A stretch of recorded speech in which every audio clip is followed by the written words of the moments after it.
할렐루야. 새로운 달 10월이 시작되었습니다. 비록 코로나는 계속되고 있지만 변함없으신 하나님의 은혜와 사랑이 이 한 달도 동일하게 사랑하는 형제 자매님들 삶에 가득하기를 축원드립니다. 오늘은 우리 민족의 명절 한가위가 시작되는 연휴가 시작되는 날입니다. 함께 하시는 하나님과 함께 풍성한 한가위 행복하게 누리는 삶이 되시기를 축원드립니다. 이달은 특별히 십교구 식구들이 구별하여 헌신하는 달입니다. 비록 모일 수가 없어 이곳에서 함께 찬양도 기도도 올려드릴 수 없지만 모두가 있는 자리에서 헌신한 줄로 믿고 십교구를 위한 기도로 시작했으면 좋겠습니다. 먼저 십교구 상황을 말씀드리고 중보기도 제목을 나누겠습니다. 먼저 지역은요, 십교구는 사림동, 복림동, 봉곡동, 명소동, 명곡동으로 이루어져 있습니다. 그리고 교구 장로님은 박성환 장로님께서 수고해 주시고 계시고요. 그 다음에 형제 교구장님은 김명렬 교구장님께서 애쓰시고요. 그 다음에 자매 교구장님은 김신은 교구장님께서 수고하고 계십니다. 그리고 형제 사랑방이 1개가 있고요. 자매 사랑방이 7개가 있습니다. 이렇게 모두 8개의 사랑방으로 8분의 순장님들이 수고하고 계십니다. 그리고 순장님들은요, 형제 순장님은 김명렬 순장님이 수고하시고요. 자매 순장님들은 김정란 순장님, 최지연 순장님, 이행숙 순장님, 선기옥 순장님, 김명심 순장님, 박경란 순장님, 김경덕 순장님 이렇게 수고해 주시고 계십니다. 기도 위에서 기도해 주시고요. 또 기도 제목을 같이 십교구 기도 제목을 나눕니다. 첫 번째로는요, 각 사랑방의 순장 부순장이 성령 충만하여 예수 그리스도의 사랑이 넘치는 생명력 있는 사랑방 되게 하옵소서. 두 번째는 이웃에게 그리스도의 사랑을 실천하여 하나님 나라를 확장해가는 교구가 되게 하옵소서. 그 다음에 세 번째로는요, 연로하신 어르신들이 가장 많은 교구입니다. 어르신들 모두 건강하게 믿음 생활 잘 하실 수 있도록 기도해 주시기를 부탁드립니다. 이렇게 같이 한번 기도합니다. 제가 기도하겠습니다. 사랑의 하나님, 새로운 달을 우리에게 허락해 주심에 감사를 드립니다. 코로나가 우리 삶을 옥죄이고 있음에도 하나님의 은혜 안에 거하는 삶으로 이끌어 주시니 감사를 드립니다. 어린 생명부터 어르신들에 이르기까지 우리 남산교회 가족들이 평안함으로 주를 예배하며 살아감이 살아계신 하나님의 무한한 축복임을 고백합니다. 이번 달 주님과 더욱 깊은 교제를 통하여 영적 충만함으로 승리케 하여 주시옵소서. 오늘은 우리 민족의 명절인 추석입니다. 여러 번의 재난 속에서도 지켜주심에 감사드리고 일용할 양식을 주셔서 부족함 없게 하시니 또한 감사를 드립니다. 이 명절에 혹 힘겨운 삶을 살아가는 형제 자매들이 있다면 위하여 기도하며 주님 사랑을 나누게 하여 주시옵소서. 그리고 십교구 식구들을 기억하여 주셔서 각 사랑방의 리더들이 성령 충만함으로 예수 그리스도의 사랑이 넘치게 하여 주셔서 전화상의 대화만으로도 생명력 있게 서나가는 사랑방들이 되게 하여 주시옵소서. 연로하신 어르신들이 주변에 믿지 않는 사람들에게도 예수님의 사랑을 증거함으로 하나님 나라가 더욱 넓혀지는 교구가 되게 하여 주시고, 연로하신 어르신들이 모두 건강하게 믿음으로 승리하게 하여 주시옵소서. 이번 한 달도 주의 은혜 가운데 우리 모두를 지키시며 강건하게 인도해 가실 줄로 믿고 우리 구주 예수 그리스도 존귀하시는 받들어 감사하며 기도합나이다. 아멘. 오늘 주시는 말씀을 같이 한번 나눕니다. 고린도후서 5장 1절부터 10절까지의 말씀입니다. 고린도후서 5장 1절부터 10절까지의 말씀 우리 찾으셨으면 같이 한번 한 목소리로 가정에서 또 이곳에서 같이 한번 봉독합니다. 같이 봉독합니다. 만일 땅에 있는 우리의 장막집이 무너지면 하나님께서 지으신 집 곧 손으로 지은 것이 아니요 하늘에 있는 영원한 집이 우리에게 있는 줄 아느니라. 참으로 우리가 여기 있어 탄식하며 하늘로부터 오는 우리 초소로 덧입기를 간절히 사모하노라. 이렇게 입음은 우리가 벗은 자들로 발견되지 않으려 함이라. 참으로 이 장막에 있는 우리가 짐진 것 같이 탄식하는 것은 벗고자 함이 아니요 오히려 덧입고자 함이니 죽을 것이 생명에 삼킨 바 되게 하려 함이라. 곧 이것을 우리에게 이루게 하시고 보증으로 성령을 우리에게 주신 이는 하나님이시니라. 그러므로 우리가 항상 담대하여 몸으로 있을 때에는 주와 따로 있는 줄을 아노니 이는 우리가 믿음으로 행하고 보는 것으로 행하지 아니함이로라. 우리가 담대하여 원하는 바는 차라리 몸을 떠나 주와 함께 있는 그것이라. 그런즉 우리는 몸으로 있든지 떠나든지 주를 기쁘시게 하는 자가 되기를 힘쓰노라. 이는 우리가 다 반드시 그리스도의 심판대 앞에 나타나게 되어 각각 선악간에 그 몸으로 행한 것을 따라 받으려 함이라. 아멘. 아멘. 자, 오늘은 고린도후서를 통하여서 같이 한번 말씀을 나누려고 합니다. 고린도후서 묵상이 이미 시작되었습니다. 오창훈 목사님이 개강과 더불어서 고린도후서의 전반부의 신앙적인 의미와 삶의 적용점들을 밝히 전해주셔서 저도 여러분들도 잘 새기며 가는 줄로 확신합니다. 오늘은 기억을 되살리며 고린도후서에 대해 간략하게 다시 한번 복습하고 오늘 말씀의 위치와 의미를 보는 것이 좋겠습니다. 고린도후서는 바울의 그 어떤 서신보다도 바울의 사도권에 대한 변론이 강력하게 제시되어 있는 서신입니다. 사도권에 대한 변론이 주어지고 있다는 것은 곧 그 부분에 대한 공격을 당하고 있다는 것을 의미합니다. 아무도 바울의 사도성에 대해 이의를 제기하지 않는다면 그것을 변론하며 강조할 필요가 없기 때문입니다. 우리는 바울이 왜 자신의 사도성을 열심히 변호하는지를 목적을 찾아야만 제대로 고린도후서를 이해할 수 있을 것입니다. 고린도후서는 크게 세 부분으로 나눠지는데 1장부터 7장까지 그리고 8장, 9장 그리고 10장부터 13장까지 이렇게 세 부분으로 나뉘어집니다. 먼저 1장부터 7장까지는 사도권에 대한 공격에 대해 진정한 사도성의 본질, 즉 복음의 본질이 무엇인가를 증거하는 목적이 들어 있습니다. 고린도 교회에 들어와 자신들이 더욱 정통성 있는 사도들이라고 큰소리치며 고린도 성도들을 유혹하여 바울과의 관계를 무너뜨리는 거짓 사도들의 오류를 지적하면서 성도들에게 진정한 사도가 어떤 존재인가를 전하는 목적이 있는 것입니다. 바울이 자신의 사도성을 변론하는 목적은 결코 자신의 잃어버린 입지를 세우려는 목적이 아님을 알아야 합니다. 바울의 사도성이 무너질 때 바울이 전한 복음 또한 무너지고 거짓 사도들이 전한 다른 예수, 다른 영, 다른 복음으로 성도들이 변질될 수 있기 때문입니다. 이렇게 다른 복음, 다른 예수, 다른 영을 따르게 되면 그리스도인 본연의 삶을 살 수가 없고 복음의 본질이 흐려지는 순간에 삶 또한 달라질 것이기 때문입니다. 그것은 어디에서 나타나느냐면요, 그 다음에 나타나는 8장과 9장이 바로 그것을 잘 보여줍니다. 고린도 교회가 거짓 사도들에 의해 복음의 본질이 무너지자 예루살렘의 가난한 지체들을 돕는 연보가 멈추어져 버렸다고 얘기를 하고 있습니다. 그래서 1장부터 7장까지 해서 바울이 고린도 성도들을 복음의 본질로 돌이키려 하는 이유가 바로 그것입니다. 중심이라 할 수 있는 8장, 9장에서 서로를 돌보는 사랑의 삶이 사라져버리며 예수 그리스도 안에서 하나 된 한몸 의식이 사라지는 것입니다. 그래서 8장, 9장에서 다시 지체들을 향한 돌봄과 도움의 손길이 회복된다는 것은 곧 복음의 본질이 회복된다는 것을 의미합니다. 이 부분이 고린도후서의 중심이라고 할 수가 있습니다. 복음의 본질이 회복되면 이 돌봄과 사랑의 공동체라는 중심이 살아나서 결국은 하나님의 뜻이 이루어지는 놀라운 교회가 될 것이기 때문입니다. 그리고 마지막으로 10장부터 13장은 이러한 복음의 본질과 회복된 사랑의 삶을 잃지 않기 위해서 반드시 거짓 사도들을 분별하여 과감히 끊어내야 한다는 것을 강조하고 있습니다. 거짓 사도들은 예루살렘 교회의 추천서를 가지고 화려한 언변으로 무장하여 구약의 율법을 강조하며 육체적이고 외적인 축복과 현란한 은사와 영적 체험을 강조하며 고린도 성도들을 유혹하여서 복음의 본질인 십자가와 부활신앙을 버리게 만들고 성공과 번영신앙을 추구하게 하였습니다. 바울은 이들을 단호하게 사단의 하수인이라고 선언하기를 주저하지 않습니다. 지금 우리 시대에도 광명의 천사로 가장하고 있지만 다른 복음, 다른 예수, 다른 영을 전하는 수많은 사역자들과 그리스도인들이 있습니다. 속지 말아야 합니다.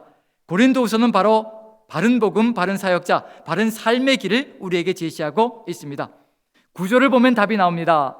1장부터 7장은 분명 사역자와 성도들이 품어야 할 복음의 본질을 전할 것입니다. 그것은 분명 십자가와 부활을 통한 하나님과의 화해, 그리고 사람들과의 화해가 결론이 될 것입니다.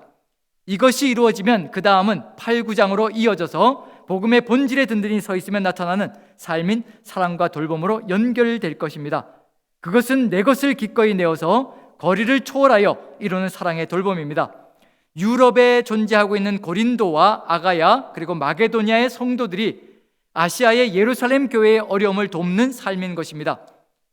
10장부터 13장은 이 회복된 복음과 삶을 잃지 않기 위해서 계속해서 거짓 사도, 거짓 복음, 거짓 예수, 거짓 영을 분별하는 평생의 삶이 있어야 함을 전하는 것으로 결론에 이릅니다. 그러므로 중심에 사랑과 돌봄이 있느냐가 바로 복음의 본질 위에 서 있는가, 거짓 것을 멀리하고 있는가를 판단하는 시금석이 될 것입니다. 우리 남산교회는 최선을 다해 이 중심을 지키고 있음에 감사를 드립니다. 그 삶이 모든 성도님들에게 가득하기를 축원드립니다. 우리는 지금 1장부터 7장을 계속 묵상하고 있습니다.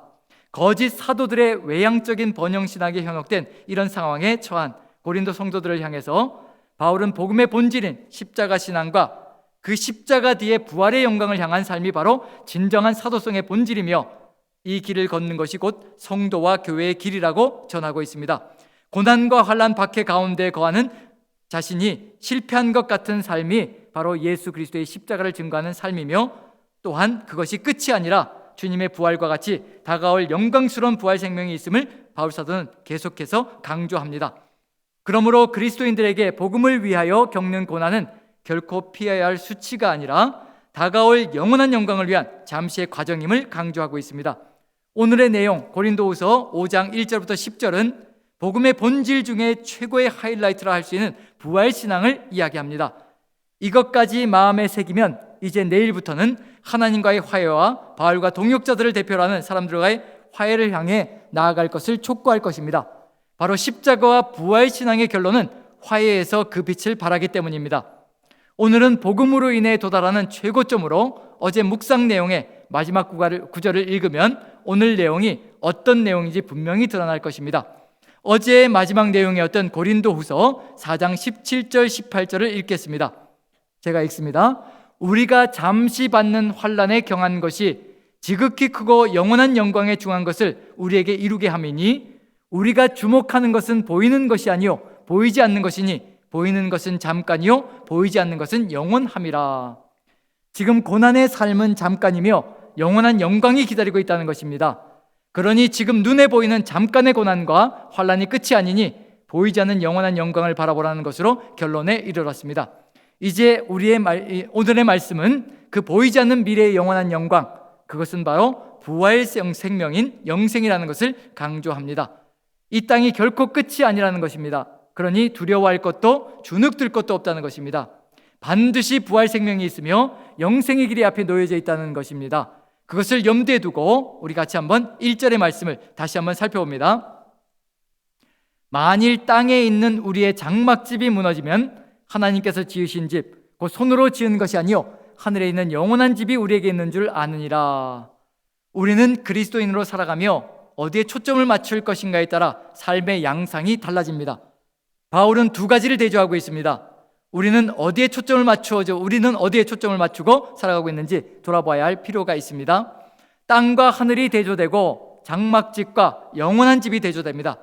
땅은 언젠가 사라질 것이고 하늘은 영원할 것입니다. 장막은 무너질 것이고 영원한 집은 시간을 초월하여 서 있을 것입니다. 땅과 장막은 이 땅에서의 우리의 질그릇 같은 현재의 모습을 의미합니다. 그러나 하늘과 영원한 집은 보배이신 하나님으로 인해 변화될 우리의 미래의 모습을 뜻하는 것입니다. 땅과 장막에 초점을 맞추면 하늘과 영원한 집은 사라질 수밖에 없습니다. 그러나 하늘과 영원한 집에 초점을 맞추면 땅과 장막을 초월하여 이 땅 위에서도 승리하며 걸어가는 그리스도인의 삶이 될 것입니다. 대부분의 사람들이 땅과 장막에 초점을 맞추다 보니 낡아져가는 인간의 육신을 어떻게든지 가꾸고 화려하게 꾸며서 한순간밖에 안 되는 삶을 영원한 것처럼 꾸미려고 합니다. 그러나 그것은 불가능합니다. 장막이 낡고 사가 무너지듯이 인간의 육신은 결코 영원하지 않습니다. 그것을 이미 깨달은 바울은요, 낡아져가는 겉사람을 꾸미는 것이 아니라 영원한 생명을 갈망합니다. 그것이 사도의 길이며 그리스도인의 길인 것입니다. 우리가 영원한 미래의 영광이 얼마나 엄청난 것인지 안다면 이 육신의 순간을 능히 이겨낼 수 있는 위력을 가지고 믿음을 가지고 살아가는 길을 열어갈 것입니다. 그리고 2절을 보면요, 참으로 우리가 여기 있어 탄식하며 하늘로부터 오는 우리의 처소로 덧입기를 간절히 사모한다라고 기록하고 있습니다. 바울 사도는 이 땅에서 탄식하며 하늘로부터 오는 영원한 집으로 더디기를 간절히 바라고 있습니다. 감사와 찬양이 넘치는 삶임에도 불구하고 안타까운 것은 여기 이 땅은 죄악으로 인해 망가진 세상이며 사단의 유혹이 가득한 세상이라는 것입니다. 그리고 우리는 연약한 질그릇 같은 육신을 입고 있기에 이 육신은 결코 영원하지 않다는 것을 분명하게 깨달았기 때문에 이 땅에서 간절하게 새로운 처소로 더디기를 바란다는 것, 바로 그것이 바울의 소망이며 바로 우리의 소망이 되어야 한다는 것을 그대로 보여주고 있는 중입니다. 그리고 3절은요, 이렇게 입음은 우리가 벗은 자들로 발견되지 않으려 함이라고 분명하게 선포하고 있습니다. 이렇게 하늘의 신령한 몸으로 더디기를 바라는 것은 벗은 자로 드러나지 않기 위해서라고 하는데요, 아무리 육신을 화려하게 꾸며서 늙지 않게 만들고 사람들이 그렇게도 원하는 동안 외모를 가꾼다 하더라도 결국 하늘에 신령한 몸이 없는 자는 벌거벗은 것과 같다는 것입니다. 결국 죽음으로 끝나버리고 마는 것이라는 의미가 들어가 있습니다. 바울은 순간적인 잠시의 몸을 가꾸고 안락하게 하려 하지 않고 그 몸을 온전하게 하나님께 쓰시도록 드림으로 영원한 집을 사모하고 있는 것입니다. 그래서 4절에 보면요, 참으로 이 장막에 있는 우리가 짐진 것 같이 탄식하는 것은 벗고자 함이 아니요 오히려 덧입고자 함이니 죽을 것이 생명에 삼킴바 되게 하려 함이라고 담대하게 선포하고 있습니다. 이렇게 장막집인 육신 가운데 살며 탄식하는 것은 이 육신을 벗어버리려는 것이 아니라는 것입니다. 이는 육체를 떠나서 영으로 존재한다는 영혼 불멸을 파기하고 그리스도인의 부활은 그것과는 다른 것임을 전하는 것입니다. 부활은 영이 육체를 떠나는 것이 아니라 썩을 육체가 썩지 않을 신령한 몸으로 덧입는다는 것이며 변화하는 것을 알려줍니다. 죽을 육체가 영원한 생명의 몸으로 변화하는 것입니다. 바울이 이 육신의 고난도 능히 감당하는 이유는 바로 이와 같이 고난은 잠깐이로되 영원한 생명이 기다리고 있다는 확신 때문입니다. 그리고 이와 같은 확신은 우리가 만들어내는 것이 아니기에 든든하다는 것을 바울은 강조하고 있습니다. 그것은 다음 구절이 분명하게 알려줍니다. 다음 구절은 이와 같이 우리가 반드시 부활 생명이 있고 새로운 생명의 영생에게 우리가 새롭게 거듭난다는 것을 보여주고 있는 것은 5절이 그대로 보여주고 있습니다. 한번 읽어보겠습니다. 곧 이것을 우리에게 이루게 하시고 보증으로 성령을 우리에게 주시는 하나님이시니라. 성령께서 이와 같이 우리의 모든 것들을 담대하게 만들어 가시며 우리가 부활 생명으로 결국은 영원한 길로 갈 것이라는 것을 알려주고 있다는 것을 얘기해주고 있는데요, 이와 같은 부활 후의 영원한 생명에 대한 하나님의 약속은 반드시 이루어질 것인데 하나님께서는 그 보증으로 바로 성령을 주셨다는 것입니다. 로마서 8장 11절에는 예수를 죽은 자 가운데서 살리신 이의 영이 너희 안에 거하시면 그리스도 예수를 죽은 자 가운데서 살리신 이가 너희 안에 거하시는 그의 영으로 말미암아 너희 죽을 몸도 살리시리라고 담대히 선포하고 있습니다. 지금 우리에게 성령께서 예수 그리스도의 부활을 확신케 하시며 예수님의 부활이 곧 우리의 부활이 될 것임을 확증해 주시는 것뿐만 아니라 성령으로 인해 우리가 살아날 것이라는 사실을 알려주고 있습니다. 그러므로 우리가 성령 충만을 늘 지켜낸다면 부활의 새 생명은 우리 안에 항상 넘쳐날 것이며 담대하게 이 세상을 이길 것입니다. 이러한 부활 생명의 확신이 있는 사람은 이제 삶이 분명히 달라질 것입니다. 바울 사도는 크게 두 가지 방향에서 변화를 말합니다. 이 두 가지는 또한 모든 성도들이 살아가야 할 점진적인 신앙의 길이기도 합니다. 우리 모두의 길이 된다는 이야기입니다. 자, 6절 7절을 한번 읽어보면요, 그러므로 우리가 항상 담대하여 몸으로 있을 때에는 주와 따로 있는 줄 아노니 이는 우리가 믿음으로 행하고 보는 것으로 행하지 아니함이로라. 바울 사도는 어떤 확신을 가지고 신앙의 길을 걸어간다고 얘기하냐면요, 7절을 통해서 눈에 보이는 것으로 행하지 않고 믿음으로 행한다고 강조합니다. 믿음은 분명히 바라는 것들의 실상이요 보지 못하는 것들의 증거라고 선포하고 있습니다. 예수님과 비록 떨어져 있을지라도 완전히 하나 될 날을 믿음의 눈으로 보고 있기에 흔들리지 않는 것입니다. 지금 우리에게도 이와 같은 확신이 필요합니다. 성령 충만함으로 매일을 살아갈 때 성령의 인도하심 안에서 확신 가운데 담대할 수 있고 보이는 상황이 아니라 약속하신 것을 바라보는 믿음으로 살아가는 것입니다. 왜냐하면 약속의 말씀은 반드시 이루어질 것이기 때문입니다. 바로 이것이 성령께서 함께 하실 때 우리 안에 들어오는 확신인 것입니다. 그리고 이 믿음의 눈이 우리를 그 다음 단계로 또 이끌어 갈 것입니다. 그 다음 단계는 보면요, 한번 제가 읽어봅니다. 9절을 보면요, 그런즉 우리는 몸으로 있든지 떠나 있든지 주를 기쁘시게 하는 자가 되기를 힘쓰노라.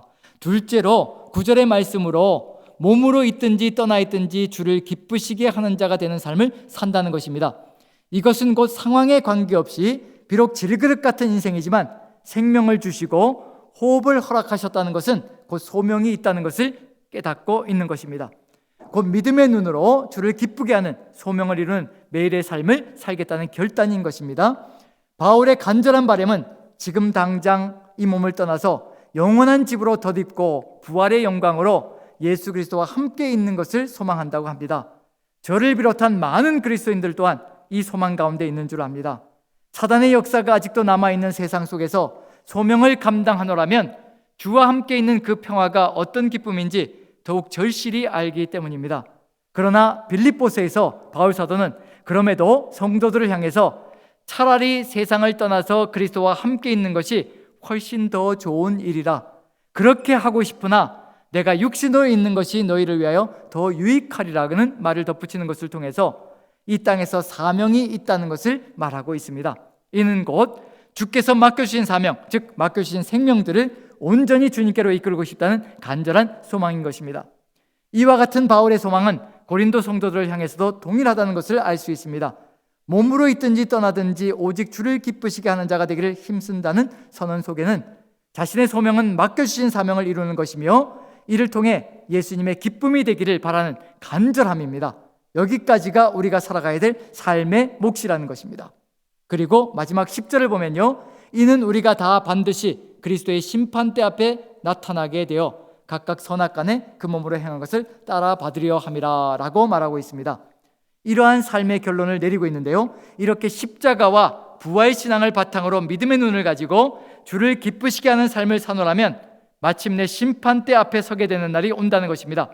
이것은 바울 사도와 그의 동역자들 뿐만 아니라 모든 그리스도인들에게 주어져 있는 과제일 것입니다. 구원의 기쁨을 누리고 성령의 임재가 함께하는 사람들에게는 세상 끝날까지 맡아야 할 예수의 증인이 되는 사명이 있기 때문입니다. 그러나 복음의 본질을 위해 서서 예수 그리스도의 영이신 성령께서 주시는 확증 가운데 거하는 삶이 될 때 두려움 없이 주의 심판대 앞에 설 것임을 전하는 것입니다. 그러므로 이 말은 경고가 아니라 바울이 전한 복음을 따라가는 성도들과 지금 우리에게는 영생의 확증이 되는 것입니다. 예수 그리스도의 십자가와 부활의 확신을 가지고 이 땅에서 믿음으로 주를 기쁘시게 한 삶은 심판을 초월하는 구원의 확증이기 때문입니다. 그리고 이러한 삶의 길은 하나님과의 화해와 사람들과의 화해로 연결되는 지름길이 될 것입니다. 그러므로 사도성의 본질은 예수 그리스도의 뒤를 따라 십자가의 고난을 마다치 않고 주님께서 주실 부활 생명을 현재 바라보는 신앙입니다. 이것은 우리 모든 그리스도인들이 따라가야 할 복음의 본질일 것입니다. 십자가 없는 영광이 없다라고 분명히 선포하고 있습니다. 예수님께서 말씀하신 인자가 온 것은 섬기려 하고 자기 목숨을 많은 사람의 대속물로 주려 함이라는 선언은 바로 우리 모두의 삶이 되어야 하는 것입니다. 새로 시작되는 10월, 함께 하시는 성령님과 함께 작은 자를 섬기는 삶으로 우리 모든 성도님들 부활 생명을 사시며 우리 남산교회 형제자매님들 이러한 삶을 통하여서 하나님께 영광 돌리고 그리고 하나님께 귀하게 그리고 축복이 되는 귀한 길을 열어가시는 10월달 한 달이 되시기를 간절히 축원드립니다. 우리 같이 한번 기도 제목을 나누도록 하겠습니다. 이번 달에는 두 가지 기도 제목을 같이 나눌 건데요, 이번 달에는 하나님께서 코로나를 잠잠케 하여 주셔서 일상이 회복되고 함께하는 예배가 회복되며 이 땅이 아닌 하늘 영광을 바라보며 믿음의 승리를 이루기를 기도했으면 좋겠습니다. 그리고 두 번째로는요, 우리 남산교회 모든 지체들이 어린이부터 노년의 어르신들까지 한 사람의 나고자도 소외되는 분도 없이 살아계신 하나님과의 영적 교제가 깊어져서 든든히 서나가도록 기도했으면 좋겠습니다. 이 두 가지 기도 내용을 놓고 함께 기도합니다. 제가 기도하겠습니다. 사랑의 하나님, 새로운 달 10월 이 달에는 더 깊이 우리 주님과 교제하였으면 좋겠습니다. 우리 남산교회 모든 성도님들이 어린 아이부터 노년에 이르기까지 우리 주님과 함께 행복했으면 참 좋겠습니다. 우리가 서로 사랑하라 하셨는데 만날 수조차 없는 상황이 되어버렸습니다. 이 상황 속에서도 우리가 아버지의 뜻을 이룰 수 있도록 지혜를 허락하여 주시옵소서. 능치 못함이 없으신 전능자 하나님, 간절히 기도합니다. 사람의 힘으로 어찌할 수 없는 질병으로 무거운 짐을 지고 고통 가운데 신음하며 아버지만 바라보는 형제 자매님들이 있습니다. 주님의 손길만이 희망입니다. 이 새로운 달 치유의 은혜를 베풀어 주시옵소서. 우리 남산교회 모든 지체들이 주님 사랑과 은혜 안에서 하나 되게 하시어서 혼돈과 어둠으로 가득한 이 세상에 빛이 되게 하시고 소금이 되게 하여 주시옵소서. 하늘 아버지께서 채워주시고 지켜주시는 긍휼의 손길로 모두가 복된 추석 명절을 지내게 하여 주시옵소서. 그리고 10월 한 달이 이렇게 살아계신 주님의 은혜 안에 승리케 하여 주시옵소서. 늘 함께 하시며 우리 모두를 사랑으로 이끄시어 그리스도의 향기가 되게 하시는 우리 주 예수 그리스도의 이름 받들어 간절히 기도하옵나이다. 아멘.